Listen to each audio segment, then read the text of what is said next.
So నాకు ఒక brother ఉన్నాడు. సో వాడికి నాకేంటంటే పిచ్చి అంటే ఈది కుక్కల్లా జరిగే ఫైట్స్ ఉంటాయి అన్నమాట ఇంట్లో మా అమ్మ ముందు. కాకపోతే మనం ఏంటంటే ఒక ఇల్లు వదిలిపెట్టి వచ్చేసినప్పుడు సమ్ టైమ్స్ అనిపిస్తుంది అనమాట. లైక్ అంటే నేను వాడు నాకు జాబ్ వచ్చేసి ఆల్మోస్ట్ 5 years అయినా ఏ రోజే కానీ బట్టలు కొనుక్కొని డబ్బులు సెండ్ చేసింది లేదు. కానీ వాడు చేసే చిల్లర చేష్టలకి ఊర్లో వాడు మీ తమ్ముడు అట్ట చేస్తున్నట్టు అన్నప్పుడు తెలియకుండా చిన్న బాధ అనిపిస్తుంది, కోపం అనిపిస్తుంది. సో నీ ఏ రోజే కానీ నా తమ్ముడితో నేను ప్రేమగా మాట్లాడిందే లేదు. కాకపోతే ఆ రిలేషన్ ఉంటుంది చూసావా, అది ఎక్స్ప్లెయిన్ చేయలేమన్నమాట. ఆ థాట్ అనేది జస్ట్ అంటే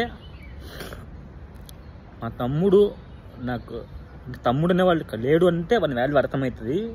అదే ఏజ్లో ఉన్నప్పుడు ఎవరైతే మా తమ్ముడు గురించి చెప్పాడో వాడు అంతకంటే గలీజ్ పనులు చేసి ఉంటారు. కాకపోతే ఏజ్ మెచ్యూర్డ్ అయిన తర్వాత అవి చేసేటన్ని తప్పు అనేసి ప్రూవ్ చేస్తూ ఉంటారు.